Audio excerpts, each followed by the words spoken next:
Juste Wembanyama au Mets 92, l'année où on y est, on vend entre 8 et 12 000 maillots. Ce qui est globalement mieux que ce que font à l'année la moitié des clubs de Ligue 1. C'est monstrueux. Tu peux pas faire du show à l'américaine dans une salle de basket pour une raison qui est simple. C'est que les gens qui sont assis en tribune, c'est pas des Américains. Et Ouais. t'as déjà été... Franchement, et là tu l'as posé d'une manière tellement simple où d'un coup ça te fait tilt et tu dis ah ouais en fait pas con, on n'est Parce pas qu'en des fait- Américains. Au bout de 2 ans de Puma en France, je savais te dire tous les rosters de LFB et de LNB. Ah ouais, excellent. Franchement, tu me donnais un joueur, je savais te dire sa pointure, tellement on envoyait de paires. Salut Robin, bienvenue dans un nouvel épisode de Mauvaise Langue. Le premier épisode, on va dire à distance, donc merci à toi d'être parmi nous. Bah merci de me recevoir, c'est trop bien. Donc, ça fait longtemps, je sais que tu es j'appellerais pas ça un fan du podcast, mais en tout cas, tu es un auditeur régulier du podcast, donc ça me fait super plaisir d'être avec toi aujourd'hui. Ouais, bah écoute, j'en ai écouté quelques-uns, voire tous, je pense. J'en ai peut-être raté un ou deux, mais ouais, j'étais parmi les premiers adopteurs du podcast, je pense. Et c'est lequel pour l'instant ton préféré? Je pense que mon préféré pour le moment, c'est sûrement soit celui avec Léo Westermann, soit plus récemment, j'ai bien aimé celui avec First Team aussi qui m'a bien fait kiffer.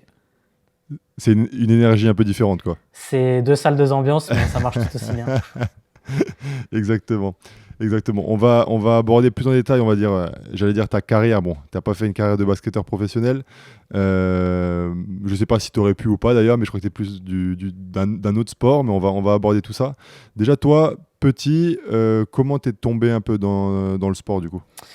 Alors moi, il faut savoir que je suis tombé dedans d'abord par le foot. J'ai un père qui est dans le milieu des médias et notamment dans le milieu du foot, un petit peu. De fil en aiguille, je suis tombé dans le foot par le PSG, qui est le club que je supporte, et ça se passe plutôt pas trop mal pour moi en ce moment. On a bien fait de t'interviewer cette année et pas il y a quelques années, quoi. Exactement. Et de fil en aiguille, j'ai toujours été à fond dans le sport. J'ai fait du tennis, j'ai fait du foot, j'ai fait un tout petit peu de basket, j'ai fait plein de trucs. Et j'ai toujours voulu être là-dedans. Et c'est comme ça que j'ai atterri dans l'industrie du sport d'un point de vue travail, on va dire. Et j'y suis encore actuellement. Mais ouais, je suis rentré par la case du foot quand j'étais petit. Et là, du foot et du tennis. Ok, et toi, à quel moment, parce que c'est aussi pour ça que je voulais t'avoir, parce que je trouve ça super inspirant pour des jeunes, tu vois, qui aiment le sport et qui voilà, peuvent pas faire carrière ou veulent pas faire carrière peut-être. Tu vois, à quel moment tu t'es dit, bon, bah, je veux travailler dans le sport. Je sais que ma mère, tu vois, à l'époque, moi, quand j'avais 15 ans, tu sais, elle me disait, ah, tu pourrais faire un truc management du sport, etc. Et tout un tas de métiers, parce que dans la com, dans le marketing, dans des choses là, il y a tout un tas de métiers qui tournent autour du sport. Et toi, justement, à quel moment tu t'es dit que tu voulais vraiment avoir un métier là-dedans? Bah, en fait, si tu veux, moi, j'ai jamais été bon dans le sport, dans la pratique. J'ai jamais été dans des clubs très longtemps. J'ai jamais eu une once d'imagination que j'allais pouvoir être dans le sport par le prisme de la pratique. Mais par contre, j'avais toujours eu ce truc de le sport, c'est ce qui me fait kiffer, c'est ce que je regarde tous les week-ends, c'est ce que je consomme dès que je peux consommer quelque chose en termes de contenu. Donc, j'ai toujours eu ce truc de je veux travailler dedans. Et je sais pas comment te l'expliquer, c'est un peu un truc que j'ai toujours eu où je me suis dit, voilà, j'ai envie de le faire, il faut que je me débrouille pour y arriver. Et j'étais pas trop mauvais à l'école, j'étais pas trop mauvais dans ce que je faisais à ce niveau-là. Et en fait, je me suis dit, bon, ben, je vais y arriver par ce prisme-là pour travailler dans le sport via le monde de l'entreprise, dans la vie de tous les jours finalement, sans pour autant être un athlète sur un terrain ou un coach ou autre chose, quoi. Et tu avais une idée un peu de ce que tu voulais faire? Ou alors au niveau de tes études, je sais pas, est-ce que quand tu arrives déjà au lycée, Ouais. tu sais déjà un peu ce que c'est la suite? Bah, en gros, moi, si tu veux, je savais que je voulais travailler plus ou moins dans tout ce qui touche au commercial ou au marketing d'une manière ou d'une autre, parce que j'avais un peu cette fibre-là et je savais que ça m'intéressait de loin, même si quand tu es au lycée, tu sais jamais vraiment trop ce qui se passe après. On te demande de faire des choix, puis au final, tu sais pas trop ce qui concrètement se passe dans ces métiers-là tant que tu n'y as pas un petit peu touché. Donc j'ai fait un cursus assez général, école de commerce, etc., pour toucher un peu à tout. Et de fil en aiguille, j'ai vu que c'était le marketing qui me plaisait le plus. Donc je me suis dit, ok, bah, c'est ça que je veux faire plus tard. Et j'aimerais le faire dans le sport d'une manière ou d'une autre, que ce soit dans un club, chez un équipementier, chez une fédé, pour des joueurs, peu importe. Mais j'ai envie de toucher à ce monde-là de cette manière-là, en fait. Et là, nous, là, ouais, on s'est connus avec l'aventure Puma, dont Ouais. on va revenir sur Puma beaucoup plus en détail par la suite et toutes tes années là-bas. Mais toi, à la base, pardon, comment t'arrives là-bas? Chez Puma? Ouais, En fait, donc moi, je fais un cursus école de commerce quand j'ai à peu près 21 ans. Et je me dis, ok, bon, bah, il faut que je rentre dans ce monde de l'entreprise. Donc, j'essaie de trouver des stages, des alternances, des trucs. Et j'arrive à trouver un premier stage chez Adidas à l'époque, qui était d'ailleurs basé en Alsace. Donc, je fais 6 mois là-bas. Puis, en fait, à partir de là, quand j'avais réussi à rentrer chez Adidas par le prisme d'un stage, derrière, ça s'est tout ouvert, puisque c'est tellement un gros nom que tout s'est plus ou moins facilité. Derrière, j'ai fait 6 mois chez ASICS. Et derrière, en fait, sorti d'ASICS en ayant Adidas et ASICS sur le CV, bah, en fait, je suis rentré directement chez Puma. C'est la seule offre où j'ai postulé après mes études et j'ai été pris directement. Donc, je ne sais pas si j'ai eu la chance ou pas, mais ça s'est fait comme ça. Et puis derrière, je suis resté 6 ans là-bas jusqu'à l'été dernier, quoi. Adidas, c'était à Strasbourg aussi? Adidas, c'était à Landersheim à l'époque, tu dois connaître. Ok. Et Ouais, ouais, après, mais c'est marrant parce que, comme pour les gens, tu vois, ils savent pas, mais tu sais, entre le siège Adidas qui était magnifique, qui était juste en face du Rhenus à Strasbourg, ouais, et Puma qui a encore fait un siège encore mieux derrière, qui était à peu près à 50 mètres, ouais. c'est assez marrant quand même. Ouais, bah, moi, pour le coup, j'étais à Landersheim, qui était à 30 minutes de Strasbourg, et j'ai vécu le déménagement à Strasbourg, où ils ont fait un énorme siège en face du Parlement européen, un énorme truc, où ils ne sont plus actuellement, puisqu'ils ont déménagé à Paris avec des choses encore plus ambitieuses et encore plus sympas. Mais ouais, c'était marrant, et c'était marrant de voir que Puma s'est installé ouais, à 100 mètres. Euh, Bah, c'est un peu l'histoire qui se reproduit avec l'histoire des deux frères Bah, c'est ça. qui ont monté les marques, et là, c'est exactement pareil, quoi. Exactement. Et en fait, pour les gens qui travaillent chez soit Puma ou chez Adidas à une échelle globale, en fait, quand tu vas en Allemagne, tu as une énorme route et en fait, à droite, tu as Puma et à gauche, tu as Adidas. Et c'est trop marrant, quoi. C'est une petite ville où il se passe rien et en fait, il y a juste Adidas et Puma qui sont deux mastodontes qui font des milliards, qui sont dans cette toute petite ville où il se passe rien d'autre, quoi. Donc c'est assez marrant, Ok, enfin, beau succès familial, on va dire, même si ça s'est mal fini, quoi. Mais... ouais. Ouais, bah ouais, les deux familles, enfin là, c'est la même famille du coup, puisque c'était deux frères. Je pense qu'elle est pas trop mal cette famille-là. Et quand tu arrives chez Puma, tu arrives déjà on va reparler de la partie basket plus en détail, mais est-ce que tu sais que tu vas arriver pour voilà, remettre le basket au goût du jour pour Puma, ou alors au début quand tu arrives c'est plus sur quelque chose d'autre? Franchement, pas du tout. Si je suis même honnête avec toi, j'aurais jamais pensé toucher à du basketball chez Puma. Les choses se sont faites enfin, ça a été une succession d'opportunités et ouais, d'alignement de planètes qui a fait que j'ai atterri là. Je suis rentré chez Puma pour faire du marketing qui touche aux distributeurs. Donc, je m'occupais de campagnes marketing entre Puma et Intersport, Puma et Foot Locker, etc. sur du foot, de la mode, du running, enfin des choses qui n'ont rien à voir avec le basket. Au bout d'un an et demi, j'ai un collègue qui est parti en arrêt maladie, donc j'ai pris son job pendant 6 mois. Et en fait, au retour de ce collègue-là, on m'a dit écoute, on te propose un projet, on a envie de développer le basket, on sait que tu aimes bien ça, on n'y connaît pas grand-chose. Moi non plus, d'ailleurs, hein, je le connaissais par le prisme d'un fan, mais je connaissais pas grand-chose au niveau de qui fait quoi, qui sont les agents, qui sont les joueurs, qui sont les acteurs, qui sont les partenaires avec qui tu peux travailler dans cet univers-là quand tu es une marque de sport. Et j'ai pris le projet pendant ouais, un an en mode presque du bénévolat en fait, parce que c'était pas mon job, c'était juste un projet à côté de mon job que j'avais toujours à côté. Et, et au bout d'un an, on a construit un truc assez solide pour que tout le monde se dise bon bah ok, on y va pleine balle et on investit dedans. Et puis c'est là que ça a commencé. Et au final, j'ai fait 3 ans sur le basket chez Puma, 4 ans, dont 2 ans aux États-Unis jusqu'à l'année dernière. Ouais. Et donc c'est toi qui a monté en gros la stratégie basket de Puma, ou alors toi tu t'arrives et on te dit bon bah, voilà, ce mois-ci on va faire ça, et toi tu dois juste faire l'opérationnel. Non, parce qu'en fait, si tu veux, Puma de manière internationale était dans le basket dans les années 80 avec Vince Carter, avec Isaiah Thomas, etc. Enfin, c'était 80-90 et a totalement arrêté pendant plus de 20 ans. Et ils sont revenus sur le basket d'un point de vue toujours international en partant des États-Unis il y a 6-7 ans maintenant, parce qu'il fallait développer des parts de marché sur le marché américain et forcément c'était un marché qui le permettait. Et en fait, nous, on arrive au niveau français peut-être 2 ans après, où en gros, il y a un truc qui est assez mature, il y a des produits, il y a une stratégie internationale. Et nous, en fait, on doit prendre ça et en faire quelque chose de local, parce que tu te doutes bien que le basket aux États-Unis et le basket en France n'a rien à voir au niveau sportif, mais à tous les niveaux finalement, pour que tu sois un équipementier, que tu sois un joueur, que tu sois un agent, ça n'a rien à voir. Et donc du coup, nous, on doit prendre tout ça pour en faire quelque chose qui peut être retranscrit sur un marché français, parce que si tu arrives avec la même stratégie, tu vas dans un mur. Et donc nous, on fait ça pendant 1 an, tu vois, on se pose la question, en fait, si demain tu veux avoir du succès en France, qu'est-ce que tu dois faire? Avec qui tu dois travailler pour vendre tes produits?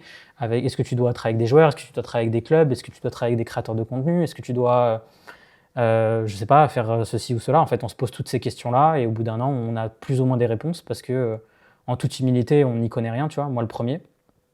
Moi, avant Ça doit faire peur quand même d'arriver dans un milieu quand même où bah voilà, t'es fan, mais toi, comme tu disais, ton père c'est plus le milieu du foot. Et là, tu dois faire une stratégie où on parle quand même, après, il y aura des retombées économiques, etc. Ouais. Et tu dois aussi arriver dans un monde, je dis toujours, quand on arrive dans un nouveau milieu, bah, tu as tendance aussi des fois un peu à croire tout le monde, quoi. Je veux dire, il peut y avoir Ouais. beaucoup de monde qui arrive, soi-disant, bah, avec un CV, une carrière, et qui peuvent un peu... Enfin, tu sais pas, c'est un monde un peu nouveau, et on te dit, ah, regarde, non, mais lui... c'est que quand t'es longtemps dans le milieu que tu sais que même lui, si son CV il est plutôt soi-disant solide ou il a une réputation, bon ben c'est en parlant avec les gens que tu sais que c'est peut-être un escroc ou tu vois, ou des choses comme ça. Et toi, quand t'es nouveau, t'as tendance tu peux te faire entuber assez facilement, quoi. Ouais, bah complètement, tu vois. Moi, au début, quand j'arrive dessus, le basket, je le connais comme un fan, tu vois. Je sais absolument pas ce qui se passe au-delà de ce que tu vois en tant que spectateur. Et donc, ouais, au début, tout le monde t'approche parce que t'es Puma, tu débarques sur le basket, sur un marché où finalement, tu as d'autres acteurs qui investissent pas trop et t'es un peu vu comme peut-être une vache à lait à un moment donné, un portefeuille sur pattes. Et donc, du coup, tu as une tonne d'acteurs qui viennent et qui te disent tous qu'ils sont les meilleurs, qu'ils ont ceci, qu'ils ont cela. Et toi, vu que tu es néophyte sur le sujet, bah, c'est dur de faire la part des choses. Donc, c'est sûr que je pense les 6 premiers mois, il y a des décisions stratégiques qu'on fait qui sont peut-être un peu bancales, mais qui font aussi partie de l'apprentissage. Et qui, bien qu'on ait pu faire des mauvais choix au démarrage, au final, sur un cycle de 2-3 ans, on a quand même réussi à monter un truc assez solide. Et au début, je me souviens que donc moi j'avais signé avec vous en 2021. Ouais. Je me souviens que vous étiez bah déjà la première fois j'avais testé les chaussures et j'avais trouvé ça très solide pour une première paire, même si c'était pas encore les meilleurs, mais c'est aussi ça ce qui m'avait convaincu parce que les gens souvent te disent bon, est-ce qu'elles sont confortables? Enfin, moi, personnellement, je me serais pas vu signer un contrat. Enfin, tu vois, on parle pas non plus en plus de 25 millions. Mais j'aurais de la peine pour le mec qui a un contrat de 25 millions et qui se sent pas bien de ses chaussures, tu vois, notamment en NBA, tu dois jouer 82 matchs dans une pompe qui te plaît pas. Ça doit être compliqué, tu vois. Mais moi, j'avais tout de suite trouvé ça super confortable. Et en fait, je voulais savoir un peu comment, tu vois, comment vous aviez choisi à l'époque les premiers joueurs, notamment sur le championnat de France, tu vois, qui allaient commencer un peu ce projet et cette stratégie. Ouais, bah en fait, si tu veux, nous, au démarrage, quand on fait notre plan, notre constat qui est assez simple et qui peut paraître assez bête, c'est de se dire, si on veut que notre marque soit crédible, il faut qu'elle soit portée par des joueurs de haut niveau. Parce que si un joueur de haut niveau porte ton produit, ça veut dire qu'il est de qualité. Comme tu l'as dit toi-même, aujourd'hui, bien qu'il y ait des contrats, bien qu'il y ait des enjeux, c'est très très rare des joueurs qui forcent les choses et qui portent des produits dans lesquels ils ne sont pas à l'aise. Parce qu'à un moment donné, c'est ton outil de travail et que même s'il y a des milliers d'euros potentiellement sur un contrat, tu ne vas pas faire le malin à jouer avec une pompe qui ne te va pas. Donc on fait ce constat-là et donc du coup, on se dit qu'est-ce qu'on veut faire. On se dit qu'on veut y aller step by step parce que en fait, tu veux signer des joueurs NBA. Enfin, si demain tu veux signer des joueurs français de NBA, ça coûte des centaines de milliers d'euros et t'as pas à l'époque la surface financière quand t'es Puma et que tu débarques pour faire ça. Donc tu dis ok, je vais m'attaquer au championnat de France pour démarrer local et après partir un peu plus global. Et donc là, tu t'entoures. Enfin, moi au début, je te dis, je connais personne. Je pense qu'au bout de 2 ans de Puma en France, je savais te dire tous les rosters de LFB et de LNB. Ah ouais, excellent. Franchement, tu me donnais un joueur, je savais te dire sa pointure, tellement on envoyait de paires. Mais au début, je suis incapable de te dire qui fait quoi. Donc en fait, moi, je vais juste m'entourer de gens et j'ai eu la chance de tomber sur les bonnes personnes qui, elles, m'ont dit, bah voilà, tel joueur intéressant, tel profil intéressant parce que c'est un profil qui est installé dans cette ligue-là, parce que c'est un gars qui reste dans ce championnat-là et c'était aussi important pour nous. Enfin, moi, j'investis en France, c'était difficile pour moi d'investir sur des joueurs américains qui le lundi sont en Turquie, le mardi en France et le mercredi sont dans un autre championnat. Ouais, et d'ailleurs, il me semble qu'il y avait même des joueurs français qui jouaient à l'étranger, tu sais, qui étaient plutôt intéressés. Ouais. Et toi, tu me disais, même des bons joueurs, je me souviens, tu m'avais sorti des noms, je ne vais pas dire de bêtises, donc je ne vais pas les ressortir. Ouais. Mais même moi, je comprenais pas, tu vois, en me disant, mais pourquoi vous allez pas dessus? Et tu me disais, non, pour l'instant, l'étranger, c'est pas notre priorité. Même des internationaux, des fois. Ouais. Tu m'avais sorti des internationaux, je crois. En fait, si tu veux, la réalité, quand on démarre le basket en France, c'est que moi. sur le marketing. Il n'y a pas une équipe de 4, 5, 6 personnes, tu vois. Mm. Donc moi, tout seul, qui avait 24 heures dans ma journée et les 24 ne sont pas dédiés à mon travail, je ne peux pas me dire, OK, je vais aller signer 50, 100, 150 joueurs. C'est ingérable au quotidien, sachant que les joueurs, c'était 20% de mon travail. Il y avait 80%, c'était tout le reste. C'était les créateurs de contenu, les médias, la stratégie globale, etc. Donc en fait, quand tu fais ce constat-là, tu dis, OK, on va commencer local, et c'est peut-être pas la bonne stratégie. Peut-être tu peux dire, on va commencer européen avec que des têtes dans des championnats type Euroleague, enfin des clubs qui jouent l'Euroleague et qui se retrouvent en équipe de France sur des fenêtres ou en compétition internationale. Mais au début, on fait pas ce choix-là. Tu vois. On se dit, on reste français, c'est plus facile à gérer pour nous. Je pense que si on avait eu 2-3, on aurait été sur tous les joueurs européens, tu vois, qui jouaient un peu partout. Mais on n'avait juste pas la capacité humaine de le faire. Il faut juste être honnête là-dessus, tu vois. Et c'est pour ça qu'on voulait y aller step by step. On commence en France, on contrôle, on maîtrise, on gère. Et si demain on est 1 ou 2 de plus, qu'on a plus de temps, plus d'énergie à allouer, ok, pourquoi pas aller plus loin. Donc c'est surtout ça qui a régi cette décision-là au début, qui avec du recul, je pense, ont été. C'est pas des mauvaises décisions dans la mesure où on n'aurait pas pu gérer honnêtement beaucoup plus de joueurs. Parce que sinon, les joueurs auraient une mauvaise expérience avec la marque et ça n'aurait pas été intéressant. Et pour avoir été avec la marque, tu sais aussi à quel point c'était important pour nous de faire attention et tu vois, de prendre le temps pour les joueurs avec qui on travaillait. Donc c'était pas une mauvaise décision. Maintenant, est-ce qu'on a raté des opportunités? J'ai envie de te dire que oui, parce que moi, le nombre de joueurs que j'ai ratés qui sont maintenant soit en NBA, soit on fait Paris 2024, soit font des championnats, des compétitions internationales avec l'équipe de France qui génèrent un maximum de visibilité, j'en compte sur les doigts de main, tu vois. Mais bon, ça fait partie du jeu aussi. Ça fait partie du jeu, c'est sûr. Tu sais jamais. En fait, c'est un peu comme du recrutement, quoi. Tu sais jamais ce que ça peut donner. Et c'est que a posteriori que tu le sais vraiment au final, quoi. Et je me souviens, toi, que dès qu'on s'était vu, tu m'avais direct dit qu'il n'y avait pas de deal vraiment financier avec Puma. Tu avais de la dotation, mais souvent, vous aviez parlé d'activation.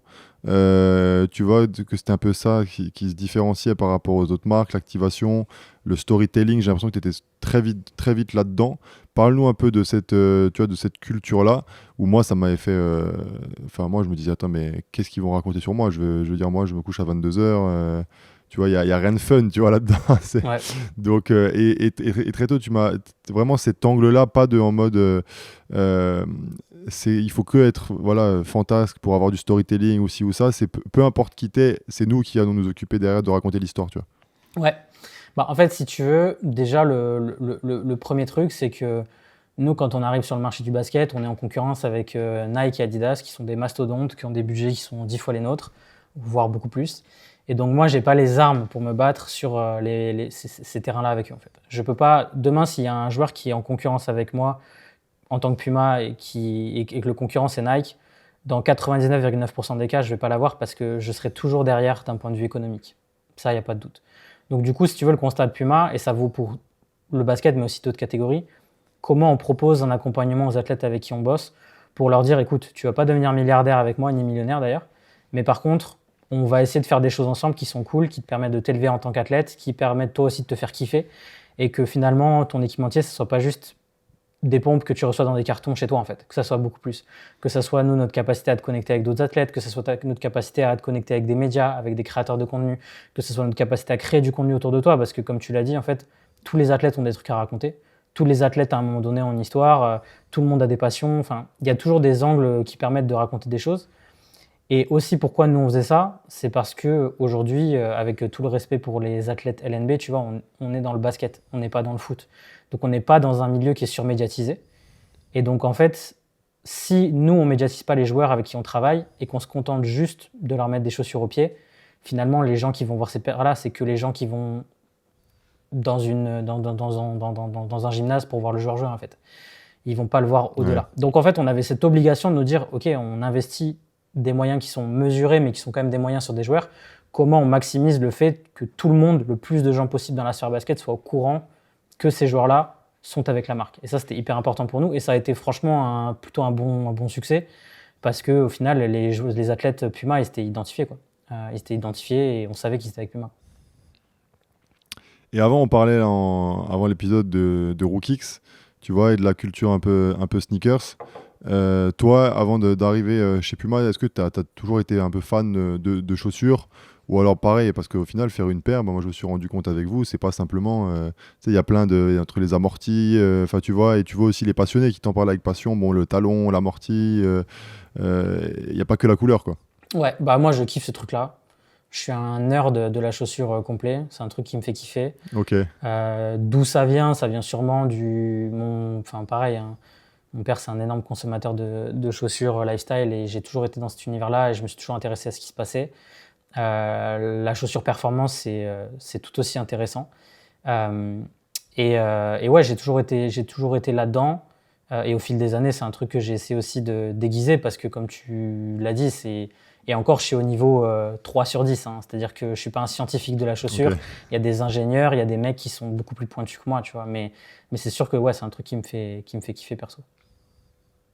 ok. Et d'ailleurs, en parlant des chaussures, enfin, le début de l'aventure Puma, ça coïncide aussi. Enfin, coïncide, c'est un grand mot. C'est aussi le début des mélos, les chaussures de la Melo Ball, où vraiment là, on voit quelque chose de très coloré. Moi, je t'avais toujours dit, purée, moi, j'ai toujours porté que du noir ou du blanc, et là, j'ai commencé à mettre des chaussures colorées de tous les côtés. Et c'était vraiment, voilà, parle-nous un peu de ce choix de la marque. Donc même si, voilà, ça correspond pas avec la personnalité du joueur modèle, donc la Melo Ball, peut-être qu'on en parlera un peu plus tard sur le fait que tu l'as côtoyé de plus près par la suite aux États-Unis. Mais parle-nous un peu de ces chaussures quand tu les vois arriver au début. Qu'est-ce que ça t'inspire, tu vois, toutes ces couleurs? Bah, déjà, pour l'anecdote, quand tu m'avais dit je porte que du blanc et du noir et que je me voyais t'envoyer des paires de toutes les couleurs, je me suis dit, oh putain, je vais recevoir un WhatsApp dans 10 minutes. Il va me dire, mais qu'est-ce que tu fais? Ah, en fait, en vrai, j'ai kiffé. J'ai kiffé parce que c'était vraiment. Tu vois, ça m'a fait sortir de ma zone de confort. Et après, tu vois, maintenant, quand je dois acheter une paire, j'ai envie de prendre des couleurs, tu vois. Ouais. J'ai l'habitude maintenant. Ouais. Non, mais c'est marrant, mais pour revenir à ta question, en fait, nous, quand ce truc-là, il débarque, bah, en fait, déjà, c'est un raz-de-marée pour la marque, tu vois. Parce que Puma qui signe, je crois que la Melo, il est troisième pick de draft, si je dis pas de bêtises. Ouais, c'est ça. Ouais. Ouais. C'était déjà un énorme move en tant que marque parce que tu montres les gros bras dans une catégorie où normalement tu n'es pas censé être. Et après, quand tu arrives avec une chaussure comme la Melo, je sais que c'était n'importe quoi. La première paire, elle s'est sold out en 10 secondes chez Basket for Ballers. Pendant 2 ans, tout était sold out en une fraction de seconde. D'une part parce qu'il n'y avait pas beaucoup de volume, mais d'autre part parce qu'il y avait une effervescence qui était stratosphérique. Et au final, tu vois, Puma est toujours revenu avec cette stratégie de couleur à 200%. Et si tu regardes aujourd'hui, c'est ce que font toutes les marques. Je ne vais pas dire que Puma a été précurseur parce qu'on n'a pas breveté la couleur, on n'a pas inventé la couleur. Mais dans une période qui était peut-être un peu plus classique par rapport à ce que portaient les joueurs, Puma a mis un gros coup de pied dans la porte et au final, ça a été un move super bon. Et aujourd'hui, si tu regardes les gamins, ils portent du rose, du violet, des couleurs flashy. Enfin, c'est très, très, très rare des joueurs qui sont sur du noir et blanc pur et dur, même si tu as des tendances qui reviennent, ou notamment le noir, ça revient bien en ce moment. Mais ouais, non, à l'époque, c'était précurseur et ça a été un raz-de-marée, c'est clair. Et c'est vrai que pour les enfants, moi, je le vois sur mes camps de basket où la première année, tu avais peut-être 5%, voire moins, qui avaient du Puma, même les mélos. Et après, je pense que 3 ans plus tard, t'avais bien 50%, hein. Mm. Franchement, à un moment, ça marchait vraiment, vraiment très fort. Et je voulais aussi savoir un peu à quel point, tu vois, un joueur comme lui qui est fragile, enfin, tu vois, qui a quand même beaucoup de blessures, on a notamment vu des fois des chevilles tourner, est-ce que ça peut vraiment influencer, tu vois, le business quand un joueur va se blesser, par exemple, avec la paire au pied? Bah, ça a forcément un impact. Ce serait mentir que de dire le contraire. Après, ce qui fait que cet impact, il est important ou qu'il n'est pas important, ou qu'il est peu important, c'est qu'est-ce qui se passe à côté de ça, en fait. Si tu as un joueur comme Ja Morant qui est surpuissant dans l'esprit des jeunes, en fait, qui joue ou qui ne joue pas, qu'il soit en forme ou qu'il ne soit pas en forme, ses produits se vendent de la même manière. Parce que le joueur est ultra puissant et inspirant pour cette génération-là, et parce que le produit est hyper réussi, en fait. Donc, c'est sûr que ça a un impact. C'est sûr qu'avoir un joueur qui joue 82 matchs par saison et qui porte tous ses coloris à la télé, qui fait des playoffs, qui gagne un titre NBA, ça vend beaucoup plus de paires que l'inverse. Mais finalement, concernant la Melo, tu vois, il joue une première saison correctement, mais je crois que ces 2 suivantes, il joue très peu, quoi. Je pense qu'il doit jouer un tiers de ses matchs, voire un quart, voire peut-être moins. Il faudrait regarder, mais c'est risible ce qu'il joue. Et pourtant, ces produits sont jamais aussi bien vendus. Parce que l'aura du personnage, parce qu'il dégage en tant qu'individu, sur cette génération-là, c'est au-dessus de ah ouais, il s'est fait la cheville avec sa chaussure, donc ça veut dire que la chaussure n'est pas bonne. Ok. Donc voilà. Et honnêtement, c'est rare que ça soit très binaire, tu vois, que ce soit tout noir ou tout blanc. Généralement, un joueur qui se fait une cheville avec sa chaussure, c'est rare que les consommateurs se disent, ou les gens en général, les basketteurs se disent ah, s'il s'est fait la cheville avec sa chaussure, ça veut dire que c'est une mauvaise chaussure. Parce que la réalité, c'est que tu peux te faire la cheville, tu le sais mieux que moi, avec n'importe quoi. En final. Oui, pour plusieurs façons. Ouais. Mais c'est vrai que des fois, quand tu vois le gros plan, tu vois, le gros plan sur la cheville du gars ou une blessure Ouais. et que tu vois la chaussure. Alors, je voyais aussi peut-être la chaussure parce que, comme c'était mes chaussures à moi, je me disais, je les voyais peut-être plus que les autres. Peut-être que tout le monde ne regardait pas ça non plus, tu vois. Ouais. Mais c'est vrai que je me disais ça. Mais tu vois, Et derrière, tu vois, juste pour rebondir là-dessus, Vas-y. ce qui est intéressant, c'est que un joueur qui se blesse avec une chaussure, ça a moins d'impact qu'une. Parce que les gens ne le voient pas comme un défaut du produit. Alors que si tu as un défaut du produit, exemple, quand Zion Williamson avec Duke qui fracasse sa chaussure, je ne sais pas si tu te souviens de ce truc-là, Ouais, si je me souviens de où ça. Ouais. clairement la paire elle s'est coupée en deux, bah ça avait fait très très mal à Nike aux États-Unis parce que là pour le coup tu peux pas mentir quoi. C'est la chaussure, C'est quoi. la chaussure et rien d'autre. Donc Ouais, même ouais. si le gars il met je sais pas combien de kilos de pression sur sa paire avec Ouais, les ouais. appuis qu'il a, Les gens se disent pas ça, quoi. ouais non là pour le coup c'est la chaussure, c'est de la merde et c'est problématique. Et t'as connu donc du coup, t'as fait plusieurs gros événements basket, t'as fait des All-Star Weekend en NBA, etc. Raconte-nous un peu la préparation d'un tel événement comme ça, ton niveau aussi peut-être de stress, dans quel état t'es avant que le joueur arrive. On sait aussi en tant que joueur, enfin déjà nous à notre petit niveau entre guillemets, voilà, sur ces événements-là, on aime bien que tout soit carré. Mais je me dis, quand t'es une star NBA, que t'as pas beaucoup de temps, que c'est un All-Star Weekend, raconte-nous un peu, tu vois, toute la préparation, tout le stress autour de l'événement, Mhm. le joueur aussi, la Melo Ball, comment il est un peu dans la vie sur ce genre d'événement. Ouais, bah déjà tu vois des événements comme je prends l'exemple du All-Star Weekend, parce que c'est celui que tu as cité, moi du coup j'en ai fait 3 et à chaque fois en fait c'est la même chose. C'est-à-dire que c'est des tels événements, c'est tellement la mecque du basketball pour les marques. Principalement, c'est là où toutes les marques sortent leurs nouveautés, montent leurs nouveaux produits. C'est vraiment un endroit où tu dois être. Bah, en fait, c'est des trucs qui se préparent quasiment un an avant. En fait. Un an avant, moi je me souviens, à San Francisco, un an avant, on va faire des repérages pour savoir où est-ce qu'on va s'installer, ce qu'on va Donc, faire.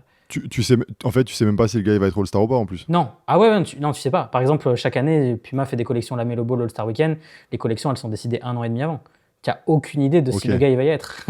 Et en fait, tu n'as pas le choix parce que tu as des temps de préparation, que ce soit au niveau produit ou au niveau marketing, qui prennent 6 mois à un an et demi selon ce que tu fais. Et le All-Star Weekend, Ok. globalement, le gars, s'il y est ou il n'y est pas, tu le sais 15 jours avant, quoi. Donc, c'est imprévisible, c'est toujours compliqué à gérer.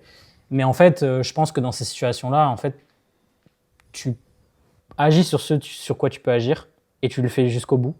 Et après, le reste, ça dépend plus de toi, tu vois. Et de toute façon, quand tu fais Et d'ailleurs, s'il est pas All-Star, vous faites l'événement quand même, il vient quand même ou alors. bah là, cette année, il était à Los Angeles, tu vois, alors qu'il n'était pas All-Star.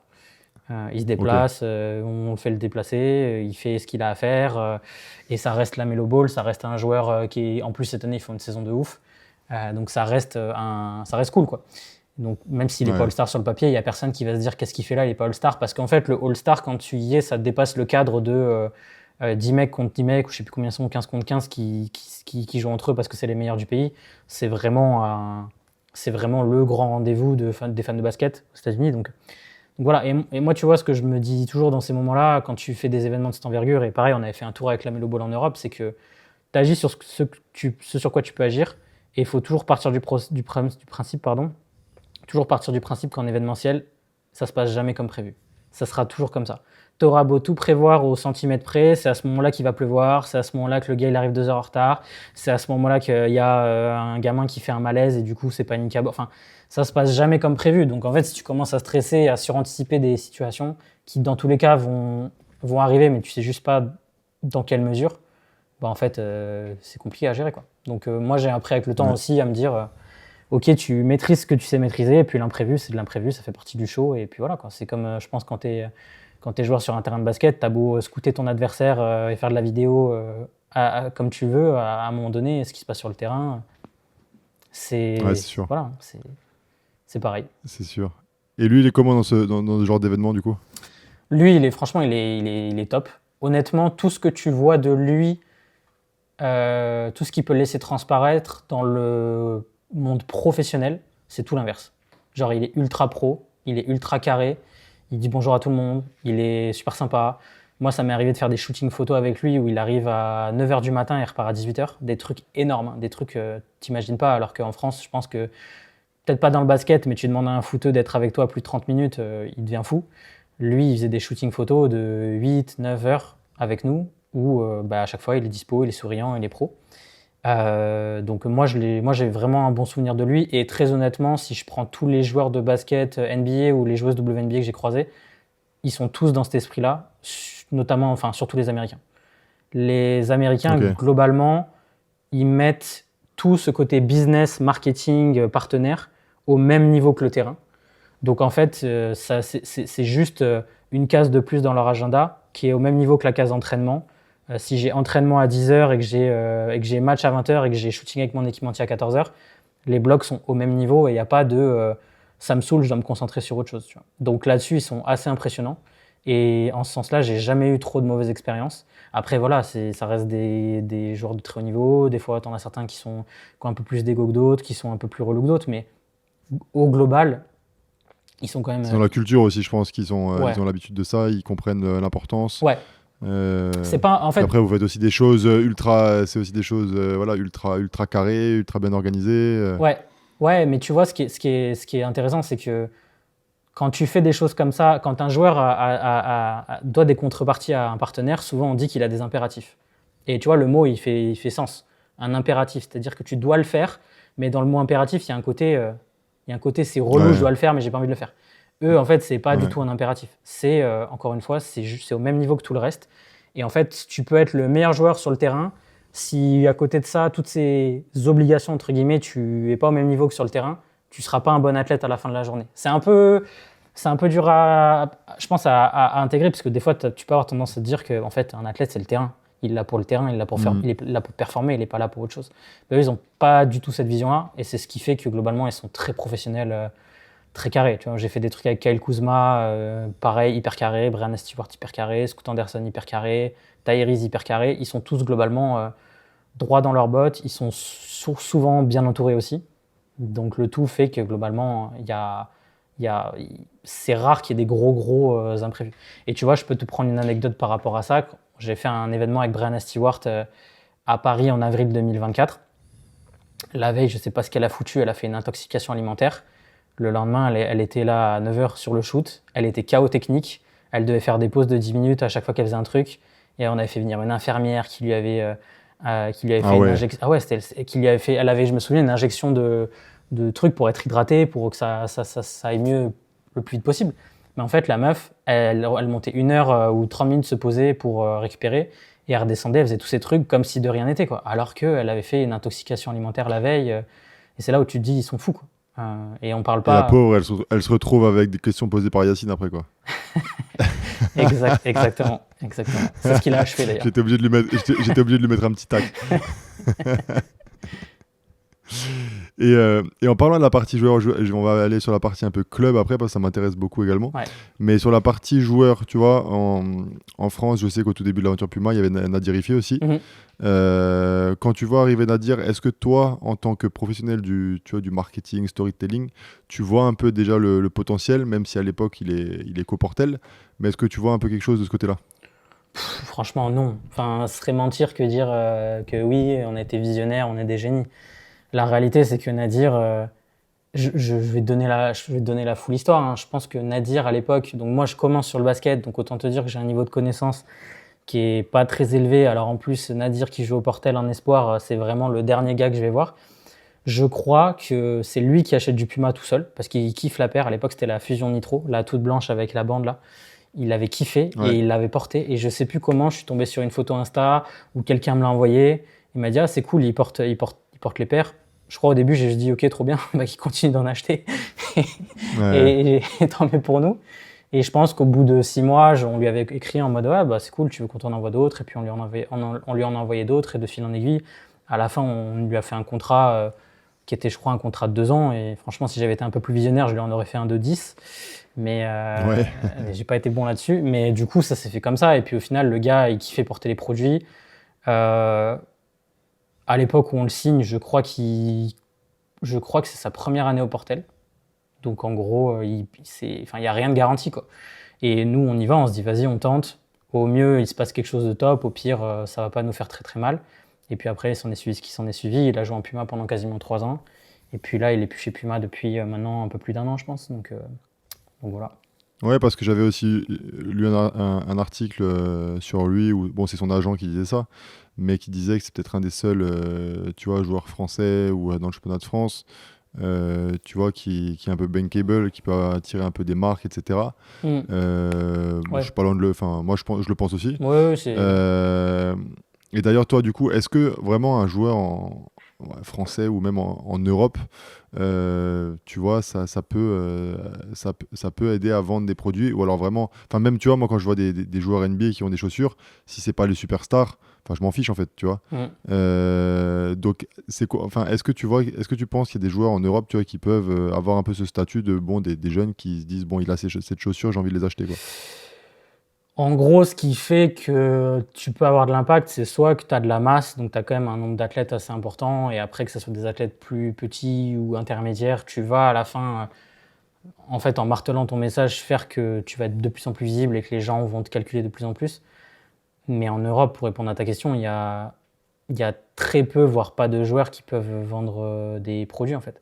Pas parce qu'ils sont pas performants ou quoi que ce soit, mais en fait, le game de la chaussure signature, c'est un marché qui est marketing avant d'être un marché performance. J'entends par là que tu peux être le meilleur joueur du monde si t'es pas inspirant, tu vends pas de chaussures. Joel Embiid vend pas de chaussures.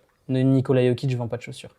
Tu vois, il y a plein de joueurs comme ça en fait qui sur le papier sont des mastodontes de leur sport, mais qui sont pas des produits marketing et qui ne vendent pas de produits. Et à contrario, tu as des Lamelo Ball, des Ja Morant qui vont jouer un tiers de leur match, pardon, et qui vont vendre des millions de paires. Donc en fait, Ouais, c'est vrai. aujourd'hui, si tu prends cette vision-là, est-ce qu'en Europe, tu as un produit marketing fort, assez fort, pour vendre une chaussure à son nom? La réalité, c'est que non. Parce que même si un joueur comme Nadir ou similaire, qui sont des super produits marketing et qui, je pense, inspirent trop de monde de par leur parcours, de par qui ils sont, de par leur jeu, de par tout ce qui va avec, en fait, à la fin, si demain un Nadir ou un Mike James ou qui tu veux sortait sa chaussure, je pense que ce serait quand même très compliqué. Euh, et il y a un autre facteur qui est hyper important dans le basket quand tu parles du game de la chaussure, c'est que c'est un marché qui démarre des États-Unis. Quoi que tu veuilles, ça démarre toujours des États-Unis. Et aujourd'hui, à part une superstar NBA qui fait que le marché américain va monter dans le wagon et va acheter des paires, qui après fait que le monde entier va suivre, c'est dur. Donc en ce sens-là, je pense pas trop mouiller en disant que j'imagine pas un joueur européen demain avoir une chaussure signature et qui en aura une avec un succès fort. Parce que oui, avoir une chaussure signature, Hmm. tout le monde peut en avoir une. À partir du moment où il y a une marque assez folle pour perdre de l'argent, pour faire une paire à perte, tout le monde peut en avoir une sur le papier.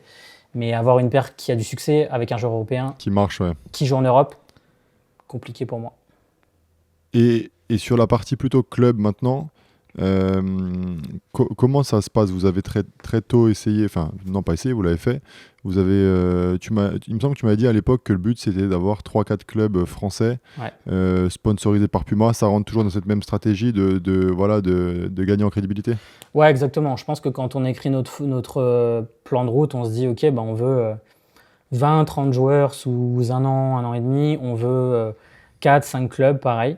Et donc, c'est dans ce sens-là qu'on se met à démarcher tous les clubs. Et franchement, sans donner de nom, je pense que sur la LNB, je dois faire des rendez-vous avec 10 clubs la première année. Parce qu'en fait, tu es Puma, et même si tu es nouveau sur le basket, tu restes une marque internationale dans le top 3 mondial, et tu n'as rien à voir avec certaines marques qui aujourd'hui équipent certains clubs. Pas dans le sens où ces marques-là font pas des bons produits, mais en termes d'impact et d'image de marque, on parle pas de la même chose. Et donc, nous, on se met à démarcher tous les clubs, on a des échanges un peu avec tout le monde. On fait des choix assez vite sur certains partenaires où on se dit, il y a des grosses fanbases, c'est des clubs qui sont installés, qui sont stables, on sent que c'est professionnel en face, on sent que c'est carré parce que, pareil, pour revenir à ce que je te disais avant, moi je suis tout seul sur le basket, donc je peux pas m'amuser à dealer avec un club où je sens que ça va être compliqué au quotidien, même si c'est potentiellement un beau club sportivement. Et donc on fait tout ça et on arrive à Le Mans-Cholet Metropolitans, 92. On a la chance que 2 mois après, il y a Wemby qui signe là-bas et qui fait qu'on a eu une visibilité qu'on n'aurait peut-être jamais eue. Donc on a eu de la chance. D'ailleurs, ça, raconte-nous un peu quand Victor il signe au Mets 92 et que toi, parce que c'est marrant, tu disais club carré en face. Maintenant, avec l'histoire, le club carré, les Mets 92 qui a fait dépôt de bilan, c'est un peu compliqué. Mais c'est vrai qu'à l'époque, quand vous signez au Mets, 2 mois plus tard, t'as Victor qui arrive. Toi, quand t'apprends la nouvelle de son arrivée, comment tu le vis un peu? Bah, Tu te dis, est-ce que tu te dis en fait on garde la stratégie de globale ou alors c'est hey, les gars vite là il faut totalement tout il y a tout à refaire parce que là il y a potentiellement un succès même si voilà c'est monté aussi crescendo au fur et à mesure de la saison mais là potentiellement il y a un truc de fou à gérer quoi. Bah en fait c'est un peu un mix des deux, c'est-à-dire que on sait que ça va être n'importe quoi et que ça va être un raz-de-marée, mais pareil moi je suis encore dans mon process d'apprentissage sur le sujet et je me dis je sais pas, peut-être je me dis on va réussir à gérer, alors qu'en fait je pense que ça a été ingérable pour tout le monde au final. Et quand il signe, je me souviens, le club m'appelle pour me dire voilà, il y a Wembanyama qui va signer chez nous, et il nous faut des maillots, et nous on fait des maillots, mais on n'en fait pas assez vite, le club en demande pas assez aussi de son côté, et en fait on arrive dans un truc où au final je pense que Wembanyama, juste Wembanyama au Mets 92, l'année où on y est, on vend entre 8 et 12 000 maillots, ce qui est globalement mieux que ce que font à l'année la moitié des clubs de Ligue 1. Donc c'est monstrueux. Attends, donc 8 à 12 000 maillots, c'est mieux à l'année que la moitié des clubs de Ligue 1? Ouais. Globalement, Ok. globalement, un club de Ligue 1, ça vend entre, pour les plus petits, 7-8 000 maillots, et pour les plus grands, enfin pour les plus hors Paris-Marseille, ça vend entre 5 et 50 000 maillots, et on va dire que le cœur du sujet, c'est entre 5 et 25 000. Donc quand tu fais à peu près entre 8 et 12 000 maillots de Wemby, tu vends plus que certains clubs de Ligue 1 avec un seul joueur. Et tu penses que si tu as dit ça a été mal géré, il n'y a peut-être pas assez de stock, etc. Si tout avait été parfait, tu penses que tu aurais pu en vendre combien? Franchement, je pense que tu en vends plus de 50 000, plus de 100 000. En fait, Purée. c'est tellement énorme que si demain tu trouves un moyen de produire des maillots vite, ou tu anticipes des productions de maillots et tu commences à les vendre aux États-Unis, mais en fait, les États-Unis, tu changes de dimension. Potentiellement, tu peux en vendre des dizaines de milliers. C'est énormissime parce que, je sais pas si tu te souviens, quand ils vont à Vegas, c'est n'importe quoi. L'engouement, et je pense que juste à Vegas, on aurait pu vendre plus de 20 000 maillots Bah juste ouais. à Vegas. Parce qu'en fait, c'est. Il y a même Steve Oyufat qui vendait des maillots. Tout le monde vendait c'était n'importe quoi. C'était une époque, c'était fou. Et en fait, je pense que c'est un phénomène que plein de gens avaient anticipé sur le fait que ce gars-là, il allait être à un niveau qu'on n'attendait pas, mais qu'on attendait ou qu'on n'attendait pas, je sais pas, selon les plus suivants. Si on l'attendait, je vois ce que tu veux dire. On l'attendait du truc sportif, numéro 1, etc. Mais on l'attendait pas, on n'était peut-être pas prêt à côté à se dire bon ben voilà, Ouais, il y a beaucoup de choses à faire quoi. Ouais, et puis en fait, je pense que même si tu es expert et que tu sais qu'il va être premier pick de draft, vu que c'est un truc qu'en tant que Français, on n'a jamais expérimenté, on n'a pas d'historique. En fait, même les plus experts peuvent pas te dire qu'ils savaient que ça allait être ça à tous les niveaux, quoi. Que ce soit au niveau marketing, au niveau sportif, au niveau raz-de-marée que ça a été à tous les niveaux. Donc nous, dans cet ouragan, on a réussi à mener notre barque le mieux possible, mais c'est sûr qu'on aurait pu faire plus, comme tout le monde aurait pu faire mieux, comme je sais pas, il n'y avait pas une histoire comme quoi les droits des matchs des Mets avaient été vendus pour une misère. Tu vois, il y a plein de trucs en fait où tout le monde a été dépassé un peu par le truc. Donc au final, moi je suis content parce qu'on a quand même fait un truc de fou et voilà, où on a très certainement perdu de l'argent, mais je vois le verre à moitié plein, pardon. On a gagné beaucoup plus d'argent que ce qu'on imaginait parce que tu te doutes bien que s'il n'y a pas eu Wemby au Mets, on n'aurait jamais vendu autant de maillots, quoi. Et d'ailleurs, comment ça se passe quand un gars comme ça, tu vois, qui est athlète Nike depuis très longtemps, si je dis pas de bêtises, T'arrives et t'es équipementier Puma. Est-ce que toi, t'as tout intérêt sur les spots de pub de l'équipe, tu vois, de mettre que lui? Est-ce que t'as certaines règles à respecter ou tu fais ce que tu veux parce qu'écoute, t'es équipementier de l'équipe et s'il doit faire un spot de pub pour l'équipe, il peut le faire. Tu vois, aussi pour les vidéos d'intro avant le match ou des choses comme ça. Alors en fait, c'est marrant que tu parles de ça. Je ne suis pas expert juridique, mais tu as tout un cadre juridique qui encadre ce truc-là pour les équipementiers, pour le sport en général. En gros, quand tu es équipementier, tu as le droit d'utiliser l'image d'un joueur qui n'est pas sponsorisé par ta marque à titre individuel s'il est mélangé avec un pool de joueurs qui est, il me semble, 5 minimum. Et d'ailleurs, c'est un truc que tu pourras regarder. Tu verras jamais, ou très rarement, ou alors c'est des règles qui ne sont pas respectées. Nike, par exemple, communiquer sur Lionel Messi, qui est un joueur Adidas, en faisant un portrait de lui tout seul sur une publication Instagram. Tu le verras jamais. Par contre, tu pourras voir Lionel Messi avec 4 coéquipiers qui sont signés chez Nike, mélangés dans un visuel où finalement, il est associé à d'autres joueurs. Parce qu'en fait, d'un point de vue légal, on considère que la marque fait la promotion d'un collectif, d'une équipe, etc., et pas d'un individu. Donc, tant que tu respectes ces quelques règles-là, et encore une fois, je ne suis pas un expert, tu peux t'amuser à mettre Victor Wembanyama, athlète Nike, dans un visuel qui est posté sur le compte Instagram de Adidas ou qui est posté, ce qui est dans une campagne de communication d'Adidas, etc. Ça, c'est le cadre juridique. Après, tu as des règles non écrites où il y a quand même un respect des équipementiers les uns avec les autres. Et d'ailleurs, pour l'anecdote, quand on avait mis Wemby dans un spot des Mets sur les réseaux sociaux de Puma, on l'avait fait en respectant ces règles-là, mais on avait fait quelques petits moves qui pouvaient être un petit peu border et on s'était fait à des plus hauts niveaux. Les gars de Nike avaient écrit aux gars de Puma en mode c'est pas ouf quoi. Ouais, je pense qu'il y a des gars qui surveillent quoi. Ouais, il y a des gars qui surveillent, surtout pour des joueurs comme ça en fait. Et d'ailleurs, si tu regardes aussi le grand game le grand move des équipementiers, c'est de cacher les logos concurrents. Par exemple, quand le PSG va faire un shooting avec un joueur Adidas, comme par hasard, il va y avoir le fanion qui est sur la chaussure. Comme par hasard, il va être au deuxième rang pour pas qu'on voit ses pompes. Là, je ne sais pas si tu as vu récemment, il y a eu un truc avec Kelsey Plum qui a signé chez Adidas. Elle a fait son shoot avec, je ne sais plus son équipe. Mais en gros, elle a ses cheveux qui dépassent sur son maillot et tu ne vois pas les logos swoosh du coup, de son maillot. En fait, tu as plein de parades comme ça, un peu subtiles pour cacher le logo. À l'époque, je travaillais chez ASICS. On avait Novak Djokovic. Il était en chaussures ASICS, mais en textile Lacoste. Quand il faisait ses photos de pompe, il faisait toujours des poses comme ça pour cacher le logo qui est au milieu de son t-shirt, tu vois. Avec sa pompe. Donc, tu as plein de petits trucs comme ça que quand tu as l'œil un peu aiguisé, tu le verras. C'est marrant. Maintenant, je vais regarder que ça, je crois. Mais c'est de bonne guerre en même temps. Les gars, ils mettent tellement des montants incroyables. T'as pas envie de faire de la pub entre guillemets gratuite pour un concurrent. Exactement. Donc, tu trouves des parades.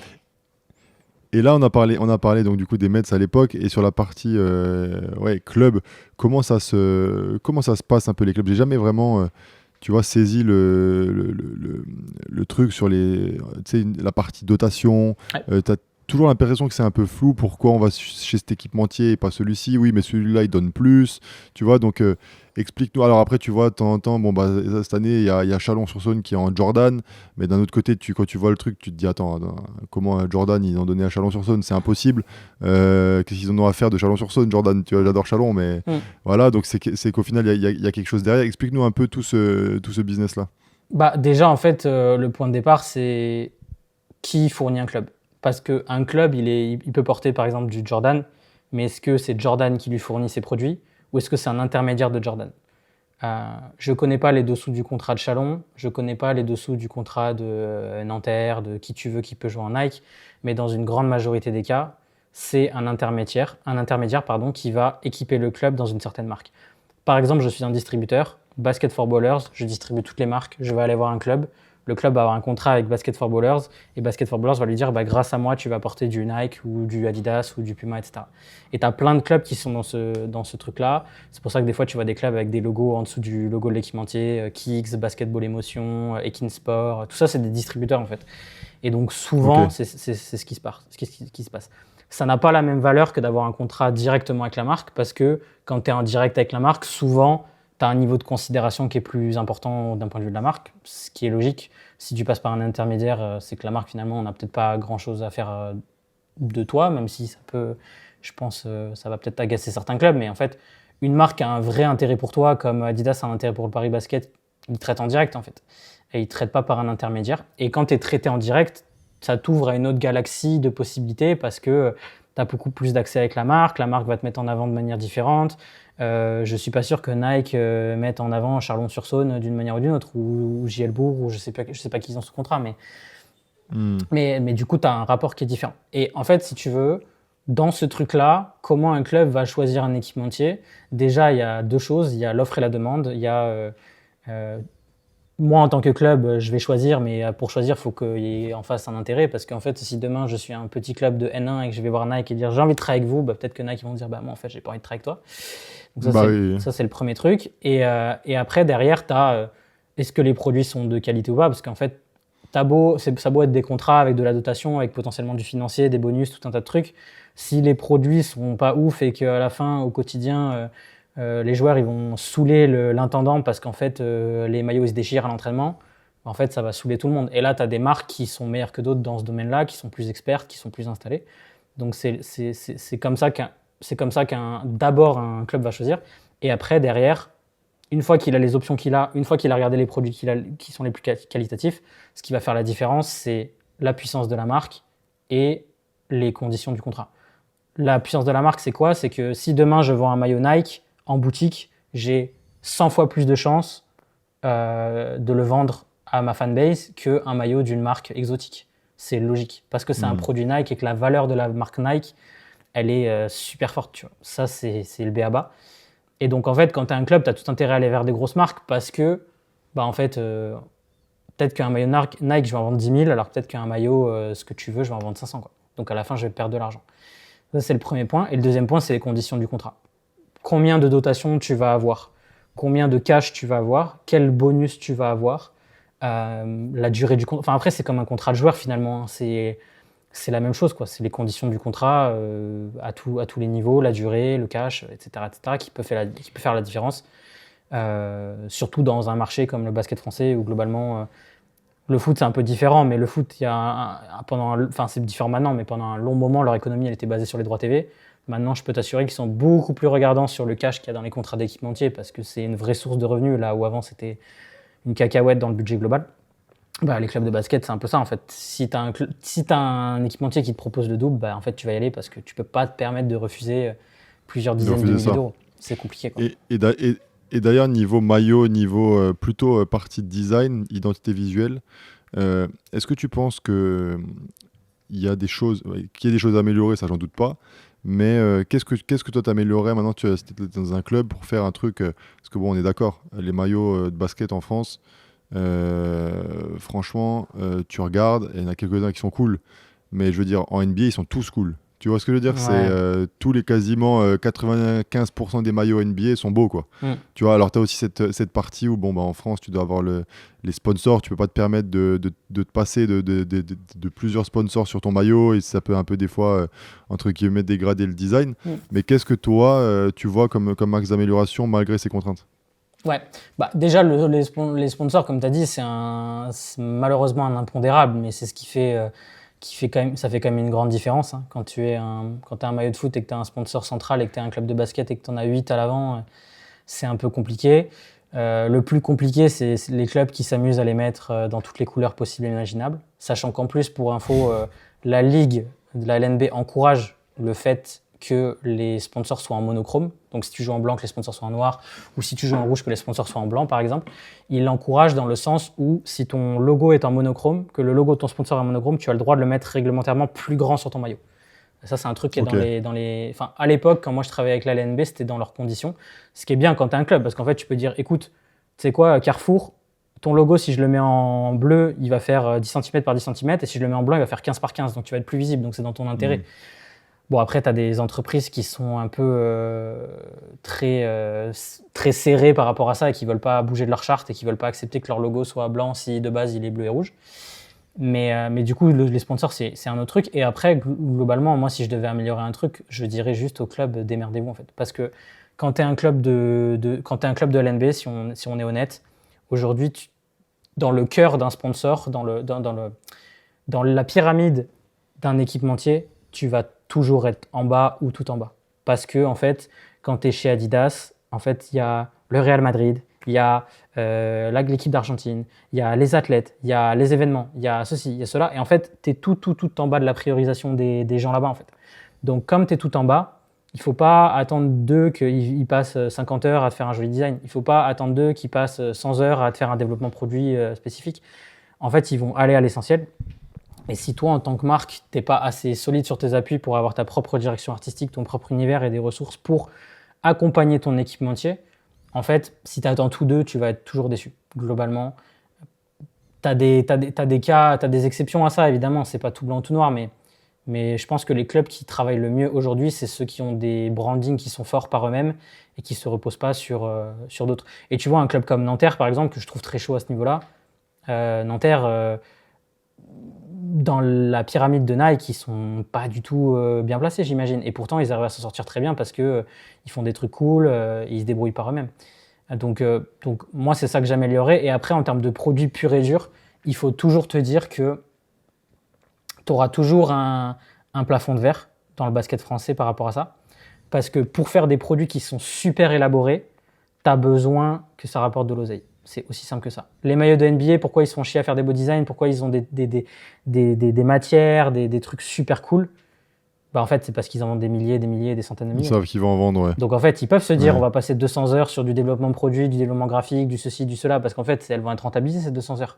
Mais quand tu fais le maillot d'un club de l'NB qui va en vendre 500 ou 1000, en fait, tu peux pas faire ça. Tu peux pas. C'est des choses qui sont bêtes et méchantes. Et souvent, c'est dur à comprendre quand tu es un club parce que tu vois que par tu prêches pour ta paroisse et tu vois que de ton point de vue à toi où tu te dis c'est mon club, il est génial, il est magnifique, je joue au plus haut niveau, je mérite d'avoir ce traitement-là. Mais en fait, tu joues au plus haut niveau dans ton sport, mais à l'échelle globale de tous les sports, de toutes les ligues, oui, t'es rien. Tu es tout en bas en fait. Et c'est dur des fois à intégrer et à accepter.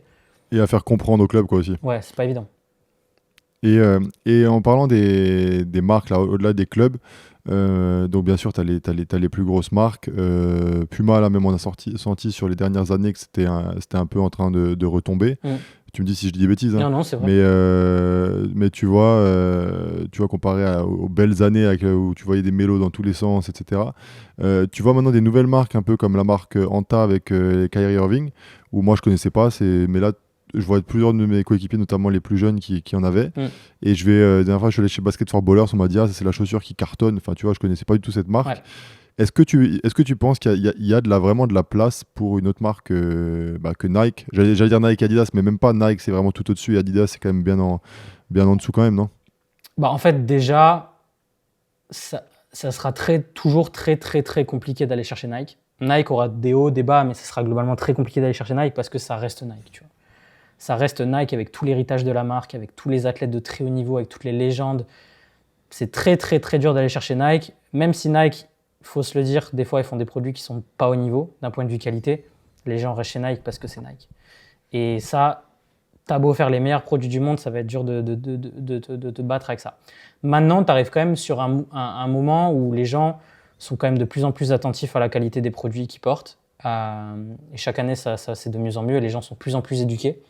Et en fait, quand tu es éduqué sur la qualité d'un produit, tu te rends vite compte qu'il y a des marques qui travaillent super bien. Et la marque qui travaille le mieux, tu l'as cité en ce moment, c'est Anta. Anta, qui est, il faut le savoir, une marque chinoise qui, sur son marché, est très au-dessus de Nike. Anta, en Chine, c'est monstrueux. On ne se rend pas compte. Dis-toi que Anta, c'est quasiment inconnu au bataillon en dehors de la Chine. Ça fait plus de chiffre d'affaires à l'année qu'un Puma. C'est monstrueux au global. En fait, ils sont sur un marché qui déjà fait plus d'1 milliard d'habitants et où ils ont, je te dis des chiffres qui sont purement hasard, mais je sais pas, entre 50 et 80% de part de marché sur le basket. Je dis des chiffres au pif, c'est sûrement pas les bons. Mais ils sont monstrueux.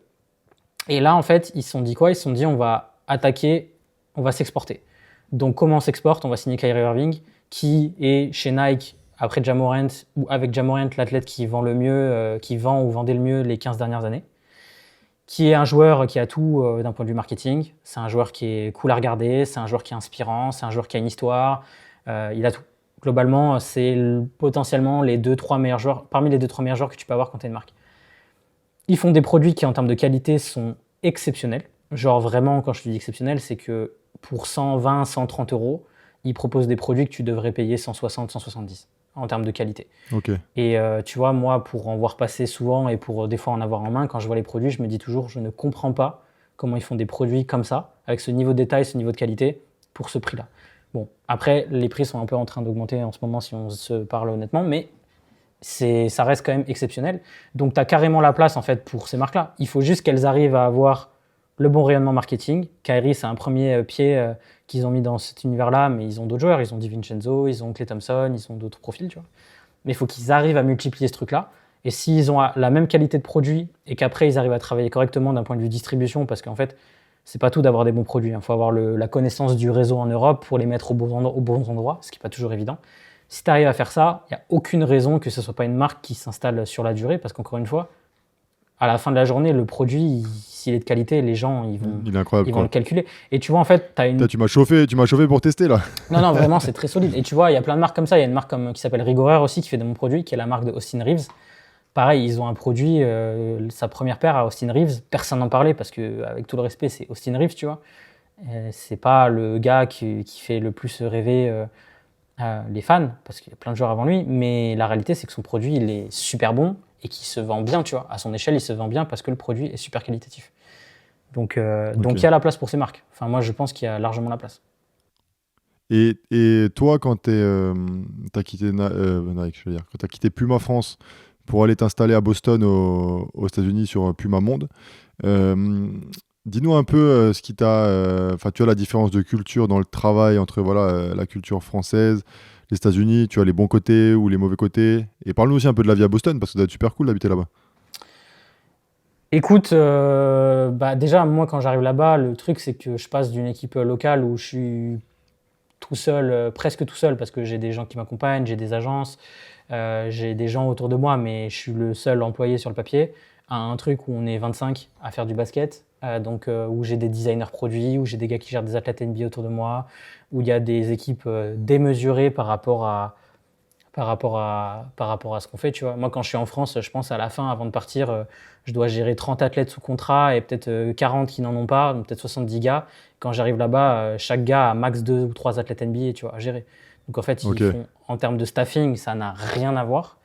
Et je suis que chez Puma à cette époque-là. Donc en fait, je n'imagine même pas chez Nike à l'international combien ils sont pour gérer les gros athlètes NBA. Je pense que ça doit être indécent.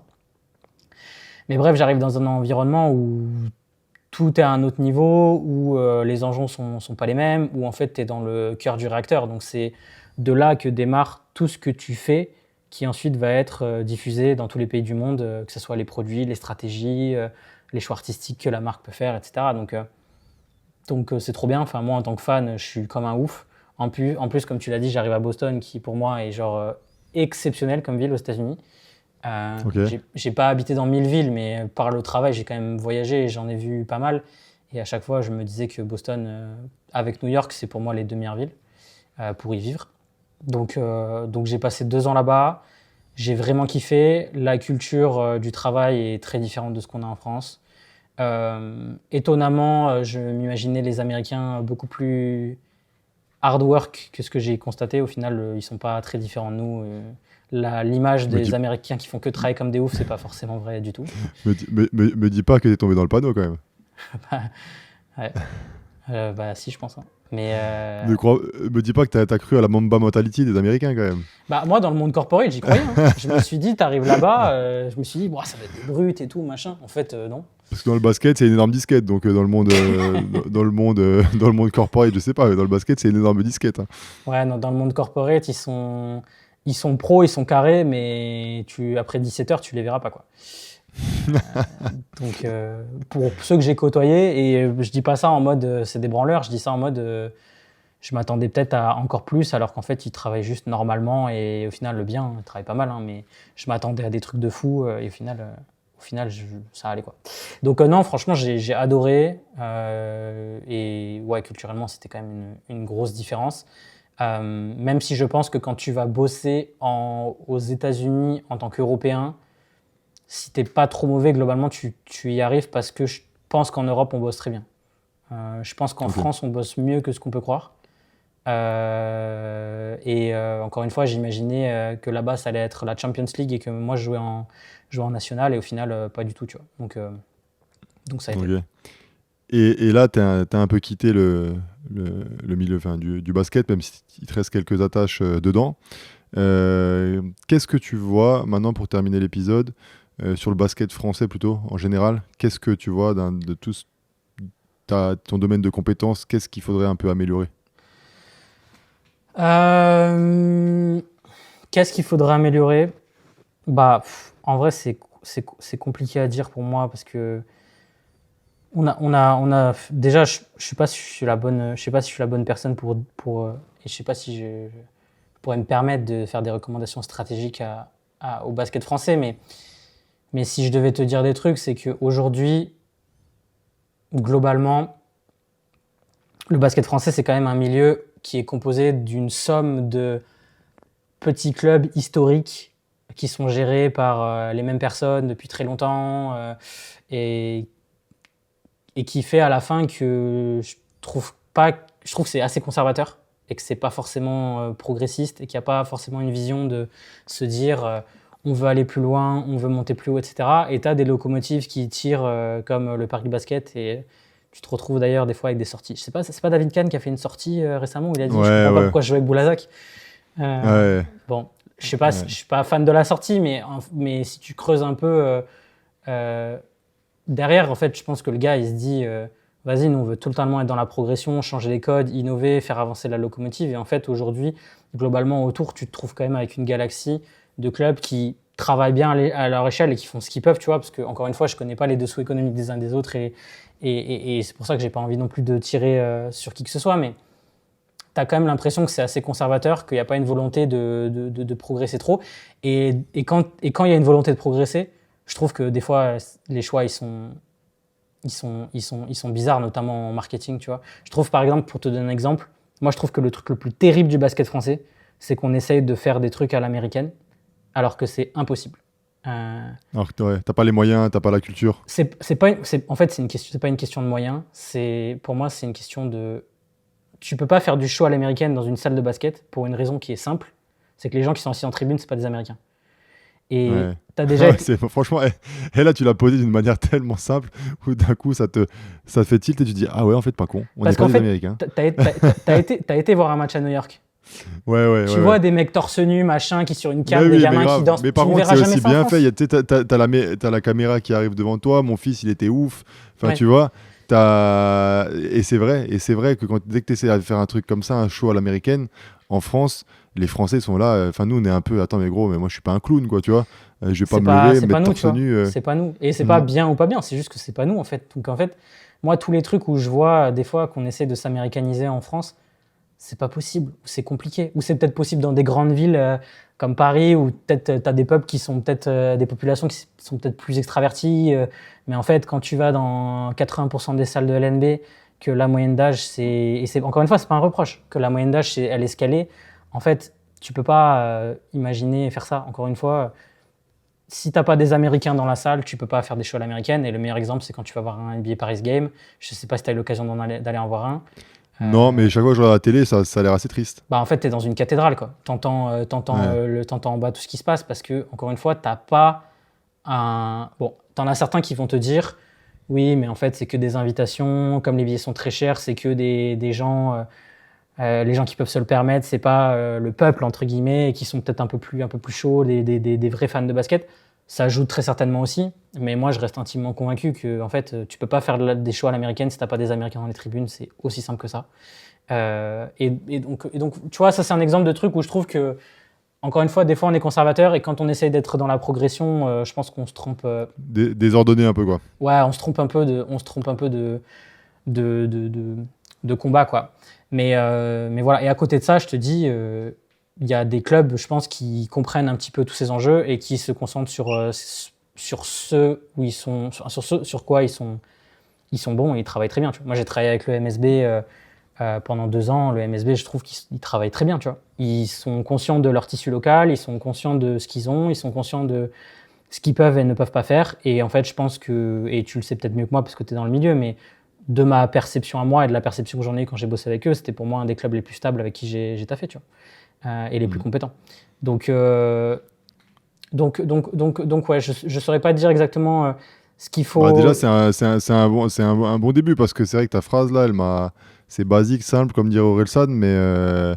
mais c'est vrai que le nombre de fois où tu vois, il y a un club qui essaie de faire un show à l'américaine avec une sono qui est pas bonne. Enfin, tu vois, quand on parle de moyens, c'est aussi ça. Des fois, les sonos, c'est une catastrophe. Mm. Et puis après, tu vois, c'est plus gênant qu'autre chose, quoi. Enfin, tu vois, c'est. En fait, voilà, t'as pas forcément les moyens de le faire bien, et même si tu le faisais bien, avec tous les moyens du monde, je suis pas sûr que tu y arriverais parce qu'encore une fois, t'as des La spectateurs qui culture. sont pas des Américains. Ouais, C'est simple. c'est comme ça. Bon, Robin, merci pour l'épisode. Super intéressant. J'ai encore appris plein de choses. Et toi, c'est quoi la suite pour toi, là, maintenant, sur le court terme? Moi, sur le court terme, c'est continuer. Je suis plus chez Puma depuis 1 an, mais je continue de bosser un petit peu dans le sport et dans le basket par d'autres prismes. Je bosse notamment avec Reda Rookix, créateur de contenu de basket que j'accompagne sur certains sujets et avec qui l'aventure elle est vraiment vraiment vraiment cool et je continue d'apprendre plein de trucs et c'est trop bien. Donc, tu m'as dit Rookix, il faut que je le contacte pour faire un épisode parce que sur la partie sneakers passionné, il y a quelque chose à faire. Ouais, et même compréhension du business qu'il y a autour. Tu vois, c'est pas donné à tous les créateurs d'avoir, je pense, sa clairvoyance et sa vision du milieu. Donc il est vraiment intéressant pour ça. Et après, je travaille sur d'autres projets à droite à gauche, notamment avec Yacine que tu as cité sur Upsilon Basketball ou encore d'autres sujets comme ça. Donc même si je suis plus forcément chez l'équipementier au cœur du réacteur, je gravite toujours autour et je suis très content de là où je suis aujourd'hui. Ok. Bon, bah, bonne continuation, Robin. Merci encore et à bientôt. Merci Nico. Ciao, ciao.